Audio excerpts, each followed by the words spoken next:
Have you ever looked at something incredibly simple and thought, I just can't do this right now? The task might take 5 minutes. You already know how to do it. There is no real danger, no complicated skill required, and yet your brain somehow makes the smallest action feel like a mountain. You tell yourself you will start in a minute. Then another minute passes. You check your phone. You think about doing it. You imagine finishing it. You even feel guilty for not doing it. But you still don't move. And here's the strange part. Sometimes the hardest thing isn't doing the task. It's getting your brain to cross the invisible line between thinking about an action and actually starting it. Imagine a simple stick figure sitting at a desk. In front of him is a single sheet of paper with one sentence written on it. That's all. But above his head are dozens of thought bubbles. I should start. Maybe after lunch. I need to get in the right mood. What if I do it badly?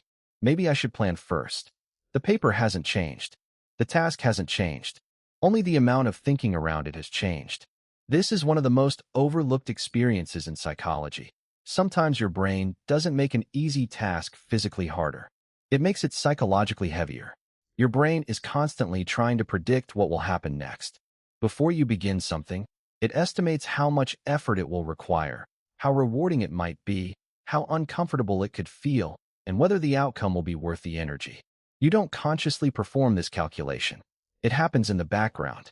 And because the brain has limited attention and energy, it often prefers the option that requires the smallest immediate change. That's why staying on the couch can feel strangely attractive when you know you should get up. The couch isn't giving you some magical reward. Your brain simply has very little work to do while you remain there. Getting up means changing your physical position, shifting your attention, deciding what happens next, and beginning another activity.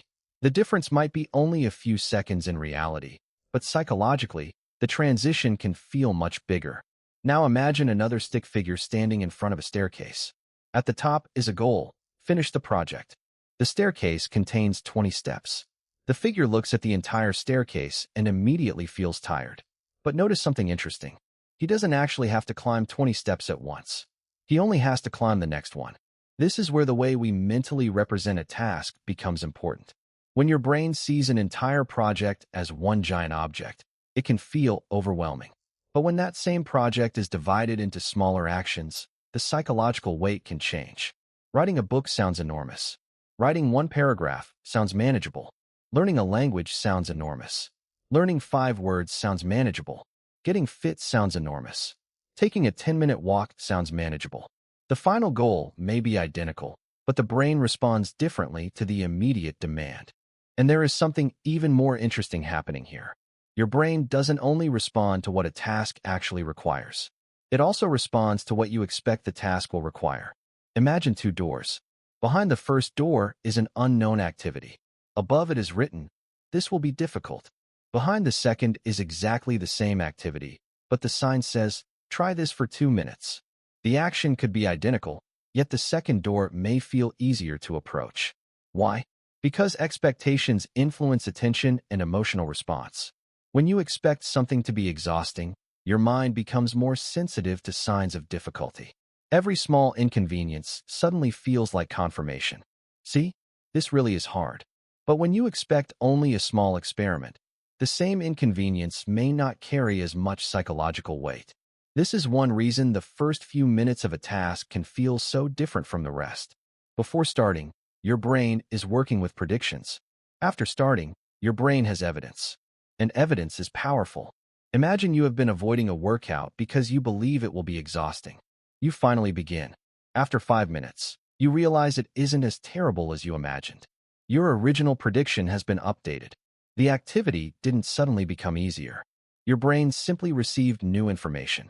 The same thing happens with studying, cleaning, writing, exercising, social situations, and creative work. The mind says, "This will probably be uncomfortable." You begin. Reality says, "Actually, I can handle this." That tiny gap between prediction and experience is where many people get stuck. But there is another psychological trap that makes easy things feel difficult: emotional timing.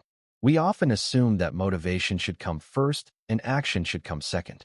We wait until we feel ready. We wait until we feel inspired. We wait until we feel confident. But emotions don't always work in that order. Sometimes action changes emotion. A person doesn't always feel motivated and then start exercising. Sometimes they start exercising and then feel more motivated. A writer doesn't always feel creative and then begin writing. Sometimes writing creates the feeling of creativity. A student doesn't always feel focused before opening the book. Sometimes focus develops after several minutes of reading. This doesn't mean you should force yourself through everything. It means motivation is not always a prerequisite for action. Sometimes it is a consequence of movement. Picture a stick figure pushing a giant boulder. At first, the boulder barely moves. The figure pushes again. Nothing seems to happen. Then, slowly, the boulder begins rolling. Once it is moving, continuing requires less psychological resistance than getting it moving in the first place. Human behavior can sometimes work in a similar way. Starting is a transition. Continuing is a different psychological state. And this explains why people can spend an hour avoiding something and then suddenly finish it quickly once they finally begin. The task wasn't impossible. The starting point was emotionally expensive. Now let's make this even more personal. Think about something you've been postponing recently. Maybe it's an email.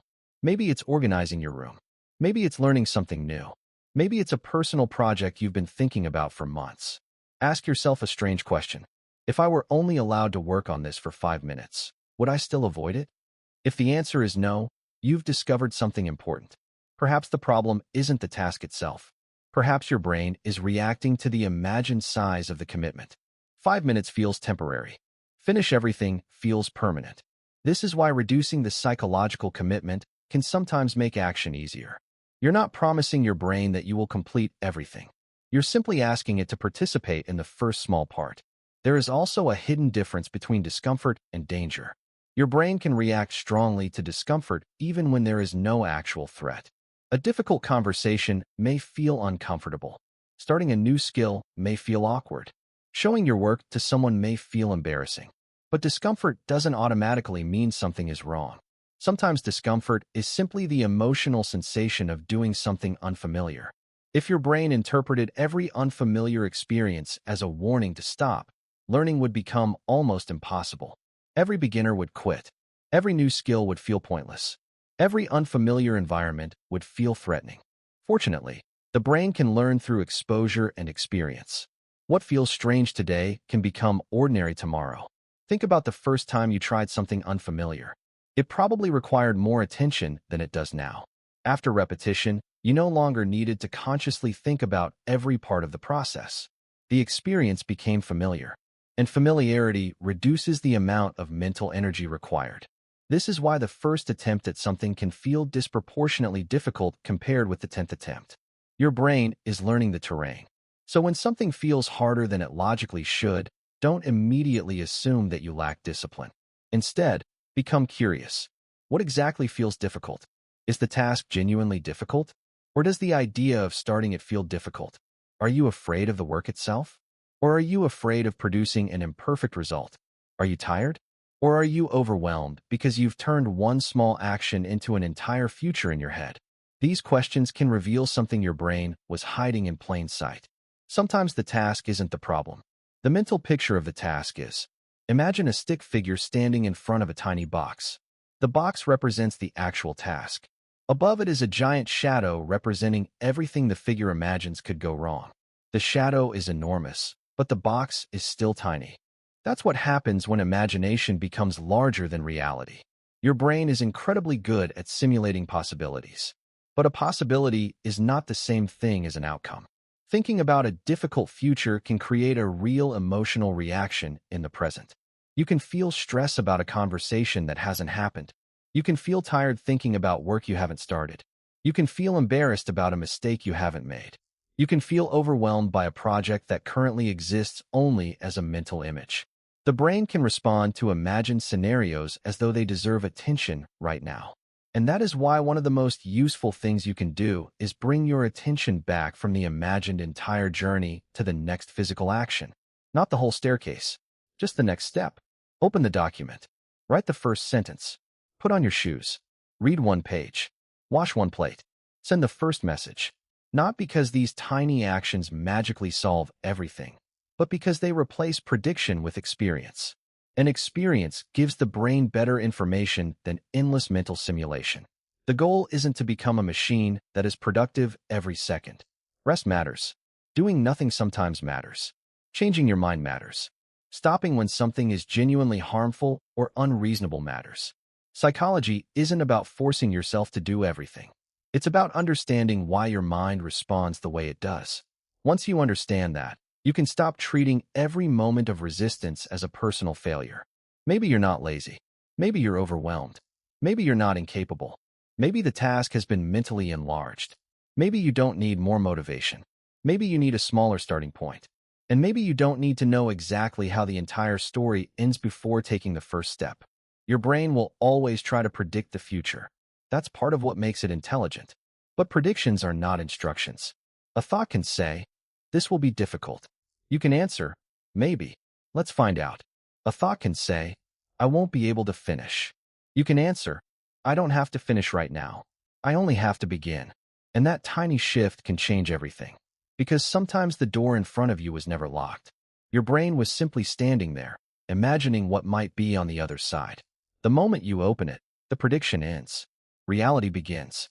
And sometimes, reality is much easier than the story your mind told you.